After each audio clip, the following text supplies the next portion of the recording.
Good morning to all of you student. पिछली class में हमने क्या पढ़ा आपको पता है, ठीक है। हमने पढ़ा यूनिट ऑफ चार्ज और टाइप्स ऑफ चार्ज, जिनके कॉन्सेप्ट को हमने बहुत अच्छी तरीके से समझा, है ना। तो आज की क्लास हमारी क्या होगी? आज की जो हमारी क्लास होगी वह बहुत ही बेसिक, जो आप जानते हैं, है ना। और ये कहीं न कहीं थोड़ा सा आपको केमिस्ट्री से रिलेट होगा, है ना। वो है क्या चीज़? तो बोर्ड पर लिखा हुआ है, यानी जो हमारा मैटर यानी जो हमारा मटेरियल होता है ना, इसका डेफिनेशन क्या है आपको पता है। किसी के पास मास हो और वह स्पेस कवर करता है, यस। तो मास और वॉल्यूम ये हमारा मटेरियल होता है ना। तो आप केमिस्ट्री में पढ़े होंगे, ठीक है। तो ये जो मटेरियल होता है हमारा किससे बना हुआ होता है? तो इसका आंसर है जो हमारा मटेरियल होता है छोटे छोटे पार्टिकल से बना होता है, और वह जो छोटा छोटा पार्टिकल होता है वो किससे बना होता है? मॉलिक्यूल से बना हुआ होता है। और वह जो मॉलिक्यूल्स होता है वह किससे बना हुआ होता है? एटम से बना हुआ होता है। और जो एटम होता है वह किससे बना है? यस, न्यूक्लियस और इलेक्ट्रॉन से। और न्यूक्लियस में क्या क्या होता है? प्रोटॉन और न्यूट्रॉन। तो न्यूट्रॉन हमारा जो होता है वह न्यूट्रल होता है, आपको पता है। और जो प्रोटॉन होता है वो पॉजिटिव चार्ज यानी प्रोटॉन होता है। तो नंबर ऑफ प्रोटॉन और नंबर ऑफ इलेक्ट्रॉन इक्वल होते हैं, ऐसा आपने पढ़ा हुआ है, यस। तो इसी को हम थोड़ा सा सीरियल से लिख लेते हैं। तो मैटर यानी मटेरियल, ये जो हमारा मैटर होता है किससे बना होता है? तो मैटर जो हमारा होता है पार्टिकल से बना होता है, छोटे छोटे पार्टिकल से, है ना। और ये जो पार्टिकल बना होता है ये किससे बना होता है? तो आंसर है मॉलिक्यूल से बना होता है। अब ये जो मॉलिक्यूल से बना होता है तो आंसर है किससे बना होता है? तो एटम से बना होता है, एटम से बना होता है ना। अब ये जो एटम होता है ये किससे बना होता है? तो ये हमारा हुआ एक एटम। एटम, अब एटम जो होता है ये न्यूक्लियस से बना होता है, न्यूक्लियस, ठीक है, और इलेक्ट्रॉन से बना होता है। और न्यूक्लियस में क्या होता है? तो न्यूक्लियस में आपका होता है न्यूट्रॉन, ठीक है, आपने पढ़ा हुआ है, जानते हैं। न्यूट्रॉन एंड क्या होता है? प्रोटॉन, प्रोटॉन, ठीक है। यानी एक जो हमारा एटम होता है, अब ये तो न्यूट्रल होता है, इसमें कोई चार्ज नहीं है। तो ये जो हमारा प्रोटॉन होता है इसके पास पॉजिटिव चार्ज होता है, और ये जो इलेक्ट्रॉन होता है आपको पता है ये निगेटिव चार्ज होता है कि नहीं? ओके। तो एक हमारा जो एटम होता है, ये जो प्रोटॉन होता है ये पॉजिटिव, तो जितने नंबर ऑफ पॉजिटिव होते हैं उतने नंबर ऑफ निगेटिव होते हैं, है ना। तो अगर एक पॉजिटिव है तो एक निगेटिव होगा, अगर दो निगेटिव है तो दो पॉजिटिव होगा। यानी proton equal two electron, proton positive charge और इलेक्ट्रॉन निगेटिव चार्ज। तो अगर हम इस एटम के नेट चार्ज की बात करें, नेट चार्ज, ठीक है, एक प्लस चार्ज और एक माइनस चार्ज, दोनों को जोड़ दो तो नेट चार्ज क्या होगा? Zero, yes. तो नेट चार्ज इसका क्या होता है? जीरो। यानी एटम का नेट चार्ज कैसा हो गया बेटा जी? जीरो हो गया, है ना। तो अब जब नेट चार्ज एटम का जीरो हुआ तो यानी इसका मतलब ये है कि जितने भी हमारे पास मटेरियल होते हैं, मैटर होते हैं, है ना, तो उसमें नेट चार्ज क्या होता है? जीरो होता है। बात समझ में आ गई? ओके। तो देखिए अभी भी हमने आपको स्टार्टिंग में ही बताया कि कहीं कहीं चार्ज जो होता है वह मटेरियल की एक इनहेरेंट प्रॉपर्टीज होती है, पक्का? ओके। तो अब ये जो इनहेरेंट प्रॉपर्टी है, इस मटेरियल को हमने छोटा किया, छोटा सा क्या पार्टिकल बन गया, उस पार्टिकल को और छोटा किया, मॉलिक्यूल्स बना, मॉलिक्यूल्स को और छोटा किया, एटम बना, एटम को और छोटा किया तो हमको क्या मिला? इलेक्ट्रॉन और प्रोटॉन, ठीक। तो अब ये जो इलेक्ट्रॉन है इतना छोटा है, इस मटेरियल का इतना छोटा है, इतना छोटा है, इतना छोटा है कि इस इलेक्ट्रॉन के पास चार्ज और मास है ना। अभी तक कोई एक्सपेरिमेंट नहीं हो पाया कि इस इलेक्ट्रॉन से और भी कोई छोटा पार्टिकल है, ठीक है। तो ये जो हमारा एक इलेक्ट्रॉन है ना, जिसके पास मास और चार्ज होता है। और जो इलेक्ट्रॉन होता है वो निगेटिव चार्ज रखता है और जो प्रोटॉन होता है वो पॉजिटिव चार्ज रखता है। ठीक है, बात समझ में आ गई? ओके, तो हम लोग थोड़ा सा लिख लेते हैं कि एक जो हुआ आपका इलेक्ट्रॉन, तो इलेक्ट्रॉन कौन सा चार्ज है? तो आंसर है इलेक्ट्रॉन नेगेटिव चार्ज है। ठीक है, लिख लीजिएगा, इलेक्ट्रॉन इज नेगेटिव चार्ज।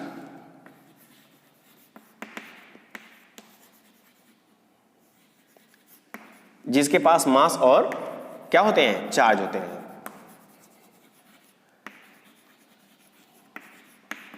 ठीक है, ओके। तो अब ये जो हमारा इलेक्ट्रॉन हुआ उसको हमने डिनोट किया ई से, है ना। तो अब हम लोग पढ़ते हैं इसके पास चार्ज भी होता है, इसके पास मास भी होता है ना।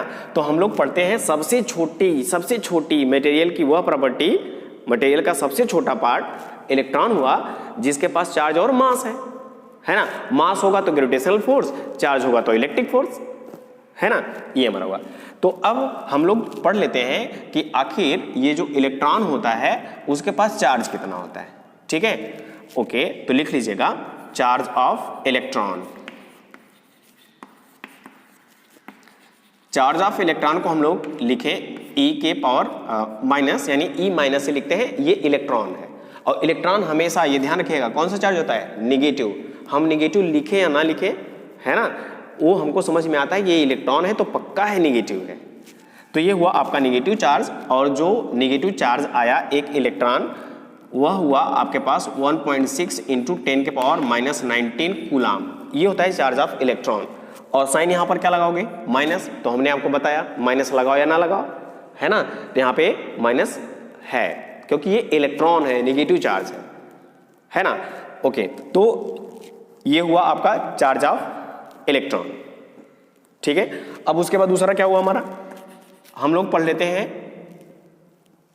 मास ऑफ इलेक्ट्रॉन। ठीक है, मास ऑफ इलेक्ट्रॉन। तो मास ऑफ इलेक्ट्रॉन ये हुआ हमारा, चलिए लिख लीजिएगा मास ऑफ इलेक्ट्रॉन। ठीक है, M E mass of electron is equal to, ये जो मास होता है इसका 9.1 इंटू 10 के पावर माइनस 31 kg, है ना। तो ये लगभग 9 का मतलब क्या? लगभग 10 और 10 इंटू 10 के पावर माइनस 31, तो लगभग 10 के पावर माइनस 30। ये लगभग हमारा होता है 10 के पावर माइनस 30, है ना, इसका आर्डर होता है। तो जो इलेक्ट्रॉन है उसका जो मास होता है वह किसके इक्वल होता है? तो लगभग 10 के पावर माइनस 30 के इक्वल होता है, ऐसा हम समझ सकते हैं। बट ये होता है हमारा 9.1, समझ रहे हो ना, ये हमारा हुआ, है ना। अब एक आपको आता है कि आखिर ये जो इलेक्ट्रॉन का डिस्कवर हुआ, है ना, तो इलेक्ट्रॉन का डिस्कवर कौन किया? आपको पता है ना। इलेक्ट्रॉन का डिस्कवर कौन किया? यस, कौन सा? चैडविक, ठीक है, कि थॉमसन, है ना, कि रदरफोर्ड, आपको पता है कि नहीं? ठीक है, तो ये जो इलेक्ट्रॉन है इसका जो डिस्कवर किया वो थॉमसन ने किया, पता है, ठीक है। लेकिन ये जो चार्ज ऑफ इलेक्ट्रॉन आया 1.6 इंटू 10 के पावर माइनस 19, इसकी वैल्यू कौन कैलकुलेट किया? तो आंसर है मिल्कन ने, है ना। मिल्कन ने एक्सपेरिमेंट करके बताया इस चार्ज की वैल्यू क्या होती है। समझ में आ गया? तो ये भी आप राइट कर लीजिएगा। तो ये तो बात हुआ इलेक्ट्रॉन का, है ना। तो ये जो प्रोटॉन होता है न्यूक्लियस में जो होता है ना, इसका मास क्या होता है? चार्ज तो आपको पता होगा क्योंकि इसका नेट चार्ज क्या है? 0। तो जितना आपका इलेक्ट्रॉन होगा उतना आपका प्रोटॉन होगा, साइन चेंज, दोनों को जोड़ो 0, यस। तो यहां पर हम लिख लेते हैं charge of proton. Charge of proton, तो चार्ज ऑफ प्रोटॉन क्या होगा, है ना, चार्ज ऑफ प्रोटॉन क्या होगा? लिख लीजिएगा, ये माइनस है, बस वैल्यू वही है, यहां पे आपका प्लस हो जाएगा और दोनों को जोड़ोगे तो 0 होगा, ये हमारा हुआ, है ना। अब आता है मास पर। तो मास ऑफ प्रोटॉन क्या होता है ना। तो मास ऑफ प्रोटॉन हमारा क्या हुआ? तो मास ऑफ प्रोटॉन हुआ 1.67 इंटू 10 के पावर माइनस 27 kg, है ना। तो इसको अगर हम लेते हैं तो लगभग हमारा आता है 10⁻⁻27 kg के, है ना। तो प्रोटॉन का मास 10⁻⁻27 के ऑर्डर में आया और इलेक्ट्रॉन का -30 के ऑर्डर में आया। समझ में आ गया? यहां तक समझ में आ गया? ठीक है। तो इसका मतलब ये है, यह एक मटेरियल है ना। तो इसमें नेट चार्ज क्या है? 0। नेट चार्ज 0 है। तो जब नेट चार्ज 0 है तो हम इसको चार्ज कर लिए, रब करके चार्ज किया, तो हमको पता चला कि ये नेगेटिव चार्ज है या ये पॉजिटिव चार्ज है। सीरीज से हमको पता चल गया। समझ रहे ना? ठीक। तो अब हम देखते हैं कि इस मटेरियल में जो नेट चार्ज हुआ, इसको जब हम चार्ज करते हैं तो क्या होता है। समझ में रहे ना? ओके, तो ये नोट कर लीजिएगा। अब हम आगे पढ़ते हैं। ओके,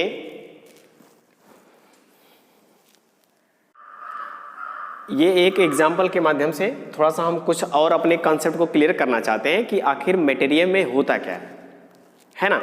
तो अभी ये आपको बताएं कि जो हमारे मटेरियल होते हैं उसमें नेट चार्ज क्या होता है। तो नेट चार्ज तो 0 होते हैं। समझ में आ रहा है ना? ओके, तो देखिए ये चार्ज कैसे होता है ना। तो देखिए यहां पर हमारे 2 मटेरियल, एक प्लास्टिक और एक ग्लास, और टेबल आपको पता है, सीरीज आपको पता है ना। तो देखिए ये हमारे पास एक है प्लास्टिक, ओके, ये हमारे पास एक ग्लास है, और इनमें देखिए 1 2 पॉजिटिव चार्ज, 1 2 नेगेटिव चार्ज। तो नेट चार्ज क्या होगा बताइए? नेट चार्ज क्या हुआ? Very good. तो answer is 0। Answer is 0। Yes, 0 हुआ। अब यहां पे देखिए ये हमारा ग्लास है, ये ग्लास मटेरियल है। Positive 1, positive 2, positive 3, positive 4, 4 positive, 1 2 3 4, 4 negative. तो नेट चार्ज क्या हुआ? 0, है ना। जब इसको हमने रब किया, ऐसे इस तरह से रब किया, यहां पर रब किया, है ना। तो रब करने के बाद ये जो हमारा प्लास्टिक है, ये कौन सा चार्ज हो गया? नेगेटिव चार्ज, है ना। कैसे?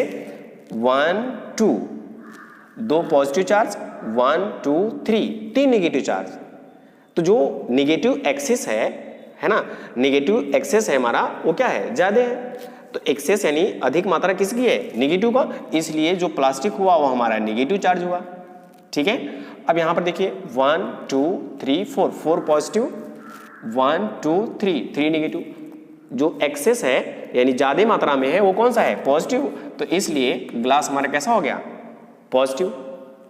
और ग्लास टेबल में सबसे ऊपर था, यानी ग्लास को किसी के भी साथ रब करो पॉजिटिव, प्लास्टिक को किसी के भी साथ रब करो नेगेटिव, क्योंकि वो नीचे है। समझ में ना? इस तरह से। अब ये हमारा हो गया। तो हमने क्या देखा? हमने देखा कि ये जो हमारे मटेरियल थे, जब उनको हमने रब किया तो एक पॉजिटिव हुआ, एक नेगेटिव हुआ, है ना। इसका मतलब क्या है? इसका मतलब ये है कि हमने देखा कि जो हमारा ग्लास है 1 2 3 4, 4 नेगेटिव थे। 4 नेगेटिव थे ना? यस।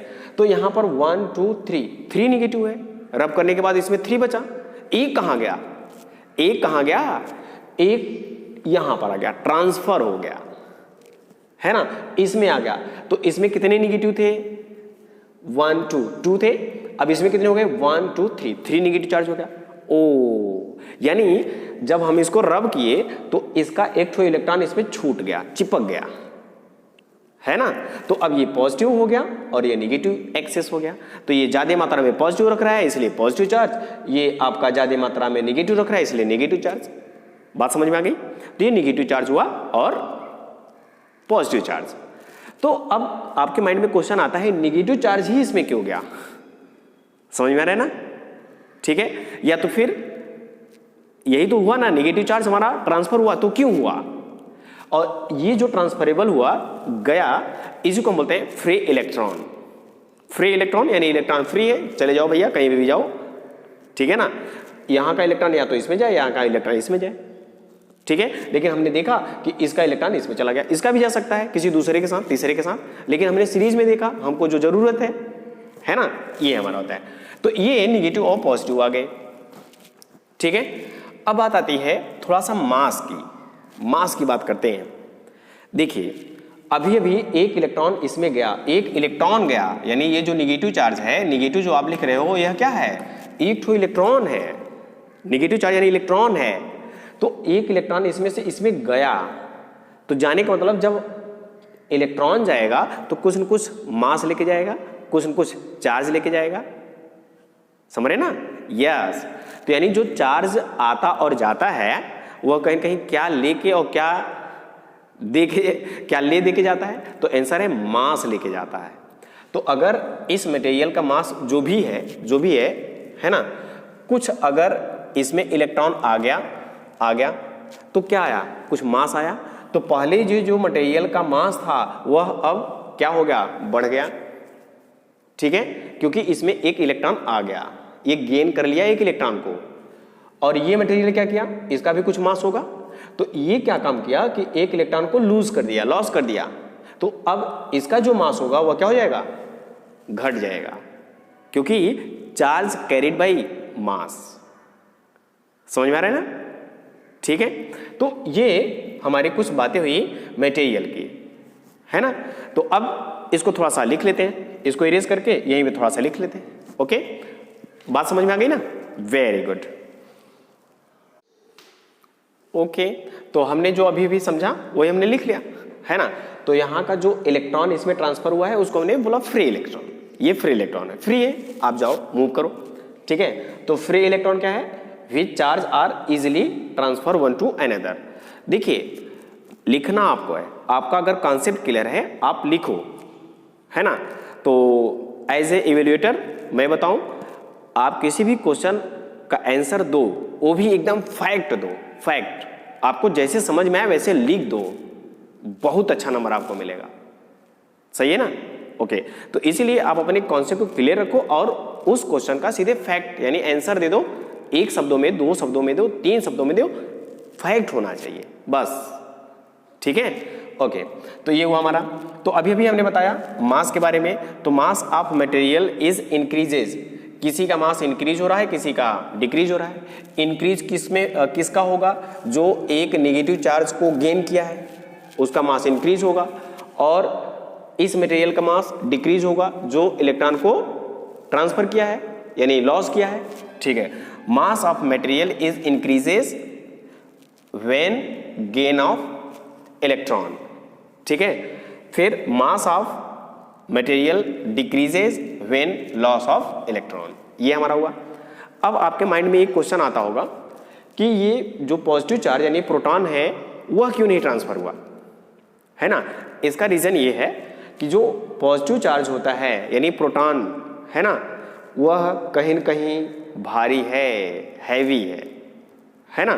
तो मास ऑफ जो प्रोटॉन है वो बहुत बहुत बहुत भारी है। कितने टाइम भारी है? ये 30 है, ये कितना है? 27, लगभग 1000 टाइम। समझ में आ रहा है ना?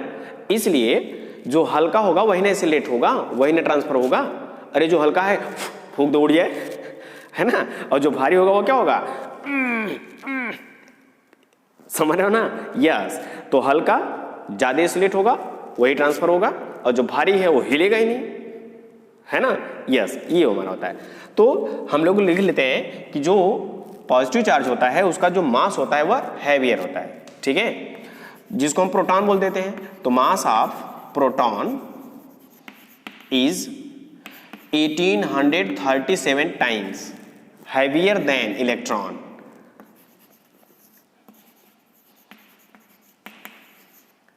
ठीक है?